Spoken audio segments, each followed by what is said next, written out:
ఆర్టీవీకి స్వాగతం. నేను మీ శ్రీనివాస్. తప్పును ప్రశ్నించడానికి జనసేన పార్టీ, ప్రత్యర్థులను గట్టిగా ఎదుర్కొనే దానికోసం పొత్తు ధర్మం. ఈ రెండు నినాదాలతోటి 2024 ఎన్నికల్లో అధికారంలోకి వచ్చినటువంటి వ్యక్తి జనసేన అధినేత పవన్ కళ్యాణ్. పార్టీ బలోపేతానికి ఇటీవల చేస్తున్న అనేక కారణాలు అందుకు నిదర్శనంగా నిలుస్తున్నాయి. అధికారంలోకి వచ్చిన దగ్గర నుంచి పార్టీ బలోపేతంతో పాటు రాష్ట్రంలో మంచి పాలన అందిస్తున్నటువంటి కూటమి ప్రభుత్వం ఇప్పుడు ఇటీవల జరుగుతున్న కొన్ని సంఘటనల్లో కూటమిలో చీలికలు వస్తాయా అనే అనుమానాలు అయితే రేకెత్తిస్తున్నాయి. అందుకు ప్రధానంగా ఇటీవల కాలంలో ఒంగోలు కేంద్రంగా బాలినేని శ్రీనివాసరెడ్డి మాజీ మంత్రి, జనసేన నేత, అదేవిధంగా ఒంగోలు శాసనసభ్యులు దామచర్ల జనార్దన్ మధ్య జరిగినటువంటి మాటల యుద్ధం, అదేవిధంగా మాజీ జనసేన జిల్లా అధ్యక్షుడు రియాజ్ మీద వచ్చినటువంటి కొన్ని ఆరోపణలు, ఇవన్నిటి మీద మనతో పాటు మాట్లాడడం కోసం ఉన్నారు ఒక వ్యక్తి, జనసేన నేత ఆమంచి స్వాములు. ఎందుకంటే అతను ఏ విషయాన్ని కూడా దాచుకునే వ్యక్తి కాదు. ఏ ప్రశ్నకైనా ముక్కు సూటిగా సమాధానం చెప్తాడు. కాబట్టి అతను మాట్లాడి తెలుసుకున్నాం అసలు ఇందులో ఎవరు తప్పు, అసలు ఏ విధంగా జనసేన పార్టీ ముందుకు వెళ్ళబోతుందో వారు మాట్లాడి తెలుసుకునే ప్రయత్నంలో భాగంగా ఇప్పుడు మనతో పాటు ఉన్నారు. వారు మాట్లాడి తెలుసుకునే ప్రయత్నం చేద్దాం. నమస్తే స్వాములు గారు. ముందుగా ఆర్టీవీ ప్రేక్షకులకి ధన్యవాదాలు. Thank you. చాలా రోజులు అవుతుంది ఆర్టీవీ స్క్రీన్ మీద మీరు కనిపించి. ముఖ్యంగా మిమ్మల్ని సూటిగా ఒకటే ప్రశ్న, పార్టీ బలోపేతానికి కృషి అనే ఒక నినాదంతో చాలామంది అంటే మాజీ మంత్రులను కానీ మాజీ ఎమ్మెల్యేలను కానీ పార్టీలోకి ఆహ్వానించాడు జనసేన నేత పవన్ కళ్యాణ్. అందులో భాగంగా బాలినేని శ్రీనివాసరెడ్డి కూడా రావటం జరిగింది. కానీ ఇప్పుడు జరుగుతున్న పరిణామాలు వేరు ఉన్నాయి. ఈ పరిణామాలు ఏ విధంగా చూడుతుంటారు? ఈ పరిణామాలంటే ఏంటంటే, ముందుగా ఒక వరలో రెండు కత్తులు అనేవి కొంచెం కష్టంగా ఉంటుంది. ఇటు తెలుగుదేశం అధినేత చంద్రబాబు గారు, ఇటు మా జనసేన అధినేత పవన్ కళ్యాణ్ గారు ఒక వ్యక్తుల్ని, నాయకుల్ని పార్టీలో చేర్చుకునేటప్పుడు అక్కడున్న వాతావరణాన్ని కరెక్ట్గా చక్కదిద్ది మీరు ఇలా వెళ్ళాలి, మీరు ఇలా వెళ్ళాలి అని చెప్పి ఒక ఆదేశం జారీ చేసినట్లుగా చెప్పి ఇచ్చేస్తే ఇలాంటి వాటికి ఖచ్చితంగా అవకాశం ఉండదు. ఎందుకంటే ఇటు ప్రజెంట్ ఎమ్మెల్యే దామచర్ల జనార్దన్, మాజీ మంత్రి గారు, వైసీపీలో ఒక కీలకమైన పెద్ద బాధ్యత వహించినటువంటి వ్యక్తి జనసేన పార్టీలోకి వచ్చి ఒక 6 జిల్లాలకి ప్రాధాన్యత ఇచ్చి ఆయనకి మంచి నాయకుడిగా పవన్ కళ్యాణ్ గారు గుర్తించి ఆయన్ని తీసుకున్నప్పుడు ఇక్కడ వీళ్ళని పిలిచి చంద్రబాబు గారు జనార్దన్ని, ఇటు కళ్యాణ్ గారు మా అధినేత బాలినేని వాసాన్ని, మీ లిమిట్లో మీరు ఈ రకంగా వెళ్ళండి, మీ లిమిట్లో ఈ రకంగా వెళ్ళండి అని చెప్పి కరెక్ట్గా ప్లాన్ చేస్తే ఈ వివాదాలు రావనేది నా ఆలోచన. ఎందుకంటే ఒకళ్ళనొకళ్ళు విమర్శించుకునే దీనిలో అది పార్టీకి, కూటమికి నష్టం తప్పితే లాభం కాదు. అది ఇప్పుడు గతంలో ఎవరో ఏదో చేశారు, ఈరోజు మీరు చేశారు, ఇవన్నీ కూడా ఏంటంటే జనానికి అన్నీ తెలుసు, ఎవరెవరు ఏమేమి చేశారనేది. ప్రత్యక్షంగా దాని గురించి జనంలోకి వెళ్తే జనంలో అపహేళన అవ్వటం తప్పితే ఇంకొక రకమైన ఆలోచన కాదు అది.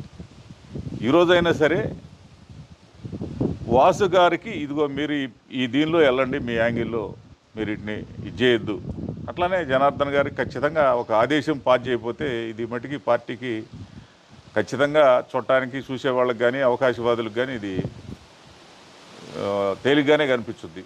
అంటే ఇప్పుడు కూటమి పొత్తులో ఉన్నటువంటి టీడీపీ కానీ జనసేన కానీ చేతులు కాలిన తర్వాత ఆకులు పట్టుకున్న సామెతగా ఇప్పుడు ఒకరిపై ఒకరు ఆరోపణలు, ప్రజల్లో చులకన భావం వచ్చిన తర్వాత ఎవరికాళ్ళు సర్దిపుచ్చుకునే పరిస్థితి వచ్చింది. అంటే ఇది ముందే ఎందుకు చేయలేదు అనేది ఒక పెద్ద ప్రశ్న. అదే నేను చెప్పేది.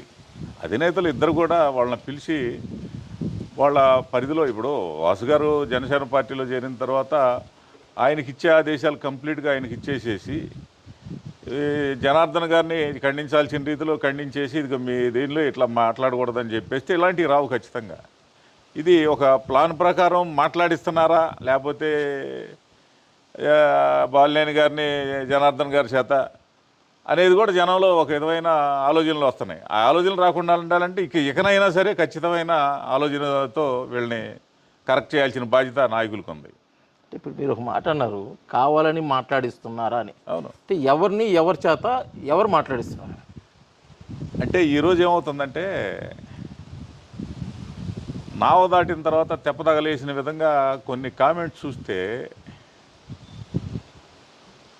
జనసేన పార్టీని గురించి చాలా తక్కువైన భాషలో మాట్లాడే విధానం టీడీపీ కార్యకర్తల్లో నుంచి వస్తూ ఉంది.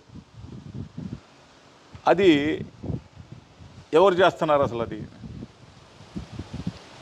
అంటే ఈరోజు జగమెరిగిన సత్యం, పవన్ కళ్యాణ్ గారు చంద్రబాబు గారి దగ్గరికి వెళ్ళి కూటమిలో జైల్లోకి ఎవరు వెళ్ళలేని పరిస్థితిలో కూడా ఆయన వెళ్ళి ధైర్యంగా నేనున్నాను మీకు అని చెప్పి ముందుకెళ్ళిన తర్వాతే తెలుగుదేశం పార్టీలో ఉన్నవాళ్ళు కూడా బయటికి రావడం జరిగింది.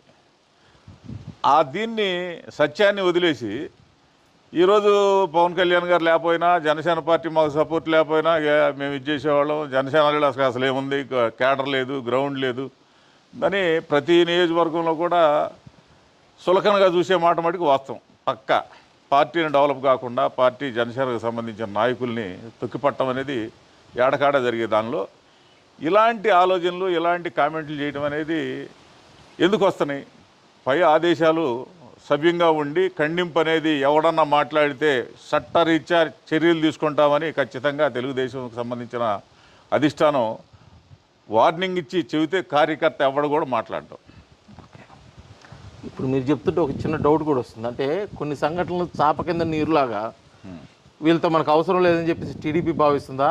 ఎప్పటికైనా టీడీపీతో చెడే అవకాశం ఉంది కాబట్టి పార్టీని బలోపేతం చేసుకోవాలని పవన్ కళ్యాణ్ ఆలోచిస్తూ బాలినేని శ్రీనివాసరెడ్డిని, అదేవిధంగా కొంతమంది నాయకుల్ని, మాజీలను కూడా పార్టీలోకి తీసుకొని పార్టీ బలోపేతానికి కృషి చేసే విధంగా ప్రయత్నాలు జరుగుతున్నాయని ఒకటైతే జరుగుతుంది. కొన్ని చూస్తున్నాం, అది వాస్తవమే. దీన్ని ఆ విధంగా చూడుతుంటారు. ఇప్పుడు మీరు ఇచ్చిన కామెంట్ని, మీరు ఇచ్చిన కామెంట్ అది పవన్ కళ్యాణ్ గారి తరపు నుంచి వచ్చేది కాదు. అది ఎందుకంటే పదే పదే పవన్ కళ్యాణ్ గారు ఇప్పుడే కాదు, ఇంకో 10 సంవత్సరాలైనా 15 సంవత్సరాలైనా కూటమి ధర్మం పాటిస్తాం ఖచ్చితంగా అనే ఆలోచనతో ఉన్న వ్యక్తి పవన్ కళ్యాణ్ గారు. ఇబ్బంది పడుతుంది జనసేన పార్టీ నాయకులు, కార్యకర్తలు, పెడుతుంది తెలుగుదేశం వాళ్ళు. అప్పుడు ఎవరి కింద భావిస్తారు మీరు? పవన్ కళ్యాణ్ గారిది తప్పని భావిస్తారా, ఇటు తెలుగుదేశాన్ని తప్పని భావిస్తారా? అదే ఇప్పుడు మీరు ఏదైతే టీడీపీ వాళ్ళు కొంతమంది దోళ్ళతోటి లేకపోతే నోటి దురుసుతోటి మాట్లాడుతున్నారు, చులకం చేసి మాట్లాడు. ఇటీవల కాలంలో ఒక వీడియో బాగా వైరల్ అయింది. అది ఉమ్మడి ప్రకాశం జిల్లా మాజీ జిల్లా అధ్యక్షుడు షేక్ రియాజ్ కూడా చైర్మన్గా ఉన్నారు. అతను ఒక ఎన్ఆర్ఐ ప్రసాద్ అనే ఒక వ్యక్తి మీద కొన్ని ఆరోపణలు అతను ప్రసాద్ చేశాడని చెప్పేసి అతన్ని అనుచితంగా మాట్లాడాడు. దానికి మళ్ళీ వివరణ కూడా ఇవ్వడం జరిగింది. అది మాట్లాడటం కరెక్ట్ అని మీరు భావిస్తున్నారా? అంటే యాజ్ ఏ సీనియర్ నాయకుడిగా జనసేనలో ఉన్నారు, కాపు నాయకుడిగా కూడా ఉన్నారు. దీన్ని ఎలా చూడొచ్చు అంటారు అసలు? అంటే ఈరోజు ఎన్ఆర్ఐలు అవ్వచ్చు, సాఫ్ట్వేర్లు అవ్వచ్చు, ప్రపంచవ్యాప్తంగా ఉన్నటువంటి ఇతర దేశాల్లో ఉన్నటువంటి ఎన్ఆర్ఐస్ అవ్వచ్చు, సాఫ్ట్వేర్ నాయకులు జాబులు చేసుకునే వాళ్ళు అవ్వచ్చు, జనసేన పార్టీకి ఎన్నుండి ఎక్కడైతే కొంచెం ఆర్థికమైన ఇబ్బందులతో కూడినటువంటి జిల్లా నాయకత్వాన్ని కానీ లేకపోతే నియోజకవర్గ స్థాయిలో నాయకత్వాన్ని కానీ వాళ్ళ వంతు వాళ్ళంటూ కృషి చేసి ఆర్థికంగా సహాయం చేయటం అనేది 100కి 100% వాళ్ళు చేస్తున్నారు. చేసేదానిలో రియాజ్కి ఖచ్చితంగా అనేక రకాల దీనిలో నుంచి కూడా ఆర్థిక సహాయాలు అందినాయి అని ప్రతి ఒక్కళ్ళు కూడా చెప్పేది. అది దానికి ఏ కారణం లేకుండా అతను మాట్లాడే తీరు చూస్తే అది ఎవ్వడూ సహించకూడదు. ఎందుకంటే పార్టీ నుంచి సస్పెండ్ చేసి ఉండపాటున అతన్ని ఏ రకమైన క్రమశిక్షణ చర్య తీసుకోవాలి, ఆ రకమైన క్రమశిక్షణ తీసుకోకపోతే అది మనం ద్రోహం చేసుకున్నట్టు అవుద్ది. పార్టీలో కూడా చాలా అసంతృప్తి, చాలా యాంటీ విధానం వచ్చే పరిస్థితి ఉంటుంది. ఎందుకంటే పవన్ కళ్యాణ్ గారి కోసం ప్రాణాలు ఒడ్డి పనిచేసేవాళ్ళు వాళ్ళని ఒక బాత్రూమ్లు అక్కడేదో బాత్రూమ్లు కడుక్కునేవాళ్ళు, నా కొడుకులు, లంజా కొడుకులు, నీ అమ్మ, ఈ భాష అనేది ఒక జిల్లా స్థాయిలో ఉన్నతమైన దీనిలో ఒక శత్రువు అయి ఉంటే శత్రువుగా మాట్లాడేది వేరు. పార్టీలో ఉండి ఒక నాయకత్వంలో ఉండి వాళ్ళ గుండా సహాయం పొంది ఆ రకంగా మాట్లాడటం అనేది వాస్తవంగా అయితే జనసేన సంబంధించిన నాయకత్వాన్ని పవన్ కళ్యాణ్ గారిని చూసి ఊరుకున్నారు తప్పితే ఆ భాష చూస్తే జన సైనికులు అతన్ని ఎంటబడి ఏది కావాలంటే అది ఖచ్చితంగా చేసే పరిస్థితి అయితే అతను మాట్లాడిన తీరు ఇప్పుడైనా అతన్ని క్రమశిక్షణ చర్య ఏ రకంగా తీసుకోవాలో ఆ రకంగా తీసుకోకపోతే మటుకి మనకి పార్టీకి నష్టం జరిగే పరిస్థితి అయితే ఉంటుంది. ఇప్పుడు మీరు మాట్లాడారు షేక్ రియాజ్ పార్టీ పెట్టిన దగ్గర నుంచి పార్టీతోటి ఉన్నాడు, జనసేనతోటి. కానీ 14 సంవత్సరాల్లో కానీ అంత ఇప్పుడు కానీ ఆ పార్టీకి పెద్దగా అతను చేసింది ఏం లేదు, పార్టీని అంటిపెట్టుకోవడం ఉంటుంది తప్ప బలమైన నాయకుడు కావాలనే ఉద్దేశంతో బాలినేని శ్రీనివాసరెడ్డిని తీసుకొచ్చారు అనేది ఒక నమ్మలేకపోయినా అది సత్యమని చెప్పి తెలుస్తుంది. అవును. దాన్ని ఒక జనసేన నాయకుడిగా, ఒక కాపు నాయకుడిగా, ముఖ్యంగా పవన్ కళ్యాణ్ అభినందించే వ్యక్తిగా మీరు ఏకీభవిస్తారా? ఇప్పుడు అక్కడ ఒంగోలులో రాజకీయం చూస్తూ ఉన్నాం. జనార్దన్ గారికి వాసు గారికి పడని దీనిలో ఇతను ఊరెమ్మడి చేరాడు, జనార్దన్ ఎమ్మడి చేరి ఇతను కావాలని వాసు గారిని అపహేళన చేయాలని ఆలోచనతోటే కదా. అంత గౌరవ జనసేన వ్యవస్థాపకులు, ఉపరాష్ట్ర ముఖ్యమంత్రి, రాష్ట్ర ఉప ముఖ్యమంత్రి గారు ఆయన అండర్లో ఆయన అభిమానంగా తీసుకున్న వ్యక్తిని వదిలేసి తెలుగుదేశం వాళ్ళకి వెళ్ళి జనసేన పార్టీని ఆయన్ని అపహేళన చేయడం అంటే అక్కడ జరుగుతున్న కుట్ర ఖచ్చితంగా దీన్ని బేస్ చేసుకొని ఆలోచించవచ్చు ఎవరైనా సరే. ఎన్నికల ముందు నుంచి కూడా ఉంది కదా వాళ్ళిద్దరు, రియాజు దామచర్ల గారితో తిరగటం కానీ అలాగా ఉంది. తర్వాత వ్యక్తి ఒక గొప్ప వ్యక్తి వచ్చినప్పుడు నీకు ఏ చెట్టు నీడలేవో తాడి చెట్టు కింద చేరతావు. మరి చెట్టు లాంటి వ్యక్తి నీడిచ్చే వ్యక్తి వచ్చినప్పుడు ఇటు ఇమీడియట్గా రావాలి. ఎందుకంటే కళ్యాణ్ గారిని చూసి రావాలి ఖచ్చితంగా. అది చేయలేదంటే అతను రాంగ్ చేస్తున్నట్టు లెక్క ఖచ్చితంగా అక్కడ. సరే, ఇటీవల కాలంలో రాష్ట్రంలో ఉన్న మొత్తం క్యాడర్ని క్యాన్సిల్ చేశాడు జనసేన నాయకుడు పవన్ కళ్యాణ్. కొత్తగా అప్లికేషన్ తీసుకోవటం, గతంలో ఎన్నడూ లేని విధంగా నియామల కోసం ఆగస్టు 15 గడువు కూడా ఇవ్వడం జరిగింది. కానీ ఇంతవరకు ఎటువంటి ప్రకటన విడువలేదు. కారణం ఏమై ఉండొచ్చు అనుకున్నారు? కారణం అంటే ఏంటంటే ఇప్పుడు పంచాయతీ ఎలక్షన్లు దగ్గరకు వచ్చే సందర్భంలో ఎంత తొందరగా పార్టీ నాయకుల్ని ప్రకటించి, జిల్లా స్థాయి నాయకుల్ని లేదా నియోజకవర్గ స్థాయి నాయకుల్ని ప్రకటిస్తే మంచిది.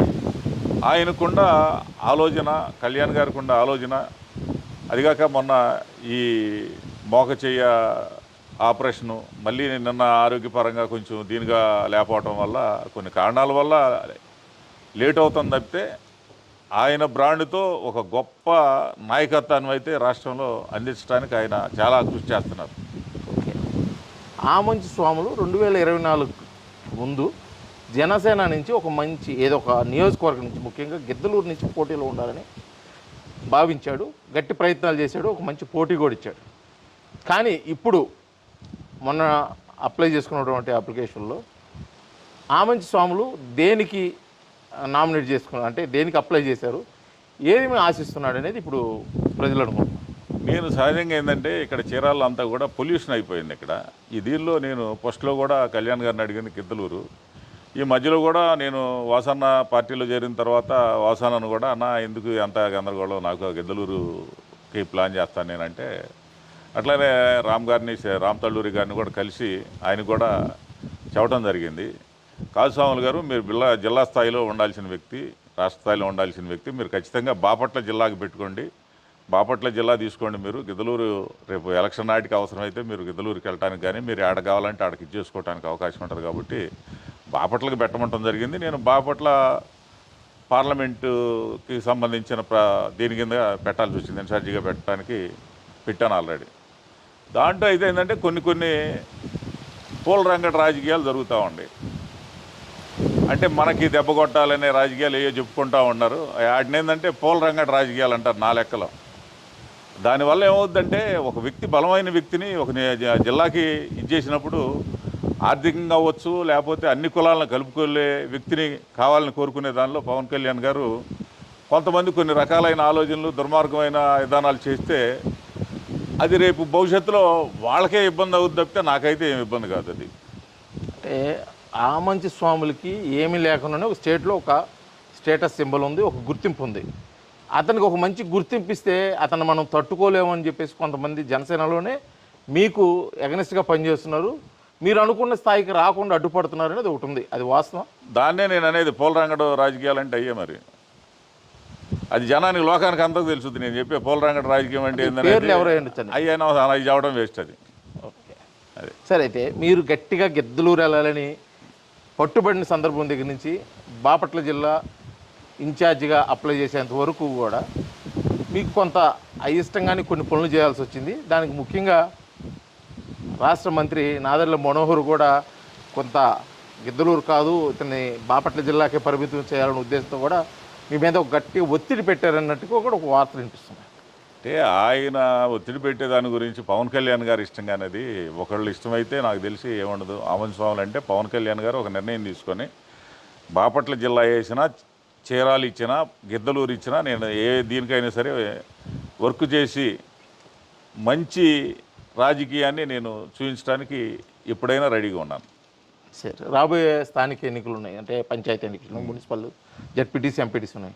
వాటిల్లో అయినా ఈసారి కౌంటు జనసేన పెంచుకునే అవకాశం ఉంటుంది. అంటే పర్సంటేజ్ పెంచుకొని అందరికీ న్యాయం చేయాలని చెప్పేసి చాలామంది భావిస్తున్నారు, ఆశపడుతున్నారు కూడా.